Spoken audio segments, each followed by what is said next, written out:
Alright, it's been a while since we've done any long form history content on my channel, but I think that this is a good one.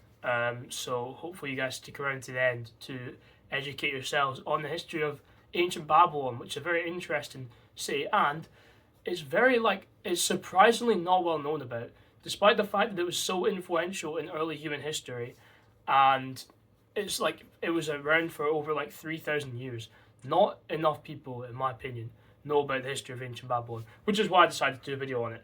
So it's going to be a long video. I'm going to maybe cut it into two or something. But yeah, anyways, let's go. Let's go on with it then. Let's not waste any time.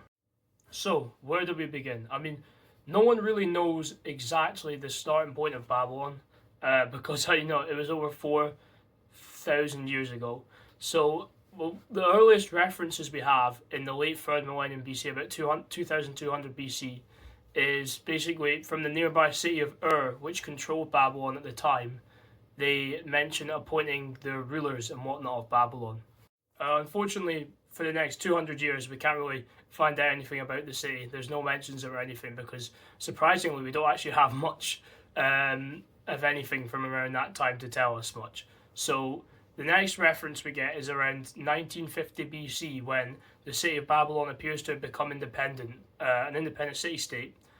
But it was a very small city-state at the time. So small, in fact, that the rulers didn't even decide to call themselves kings or anything.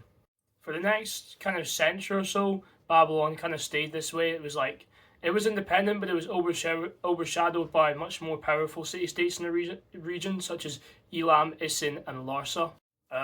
However, in 1792, this would all change. I don't know how they have such an exact date, but we'll roll with it. Yeah, in 1792, this guy called Hammurabi took over, and he was basically like the Julius Caesar of Babylon, maybe even better than Julius Caesar. This guy was an absolute G. So at first he was kind of peaceful. He's just kind of playing like Clash of Clans with Babylon. Like he was leveling up the walls and building bigger and better temples and whatnot. But then a bigger and more powerful kingdom called Elam from the mountains in the south of Iran basically decided, you know what, I want to start taking over land in the Fertile Crescent, because up until that point there wasn't much fertile land where the Elam was. They only really got stuff from trade routes between the Fertile Crescent and the Indus Valley civilization, which I think is sick. But I'm going to do a video on the Indus Valley civilization, by the way, guys, because that's also another underrated civilization. Not as influential as Babylon, but still very underrated and very cool. So anyways, these Elam guys basically decided, now we want to get some land on the actual floodplain, which is where the fertile land is. So to conquer the city of Babylon, these Elamite guys basically decided to try and trick the people from Babylon and the people from another city called Larsa into fighting each other. But Hammurabi, being the G that he was, discovered this plot and was able to convince the people from Larsa to go and fight the Elamites with him. And so both of them teamed up, absolutely crushed the Elamites, and they won the war basically.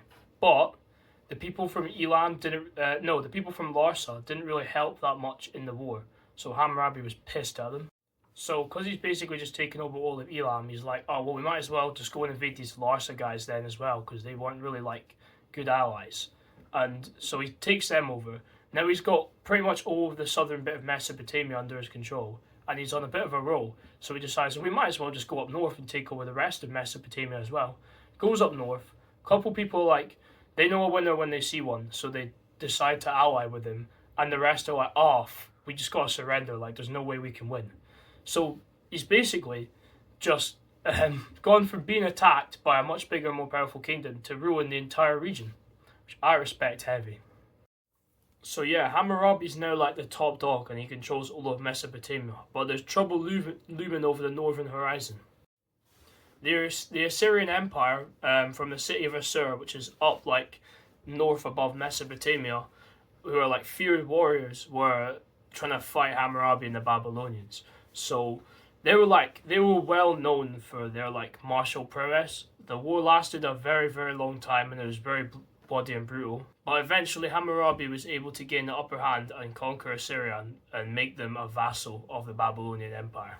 So basically what he did in his realm was he took Babylon from it wasn't tiny because his father had done a little conquering, but it was a really small, just kind of regular city-state. In his one reign, he took it from like a regular city-state to dominate the entire region of the Fertile Crescent, which is kind of like modern-day Iraq and Kuwait.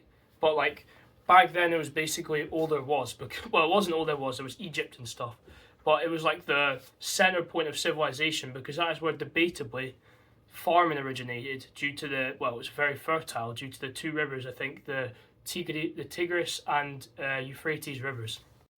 In the in the editing of this video, I'll put up like a map on screen of like before his reign, and then Babylon before and Babylon after his reign. And yeah, unfortunately, we don't really know a huge amount of like what he actually did, which pisses me off, bro. But because like I bet it was some cool ass stories, but because it was so long ago, like the lore is really messed up. But we do know a little bit, so I'll tell you guys that. So Hammurabi's kind of done conquering now because he's literally conquered everything in the entire Middle East. So for the next like 15 years or so, he's literally just chilling and like managing his brand new Babylonian empire. He made the Code of Hammurabi, like the laws. So he wrote down all of his laws, and those laws are like the foundation of modern lawmaking. Like they're still really influential today. Like the laws of ancient Rome and everything were based off this Code of Hammurabi, which is actually what he's most famous for, believe it or not. Not conquering all the land or everything, but his laws. The Babylonian language, known as Akkadian, became the dominant language in all of Mesopotamia, and Babylonian culture spread throughout the Fertile Crescent as well.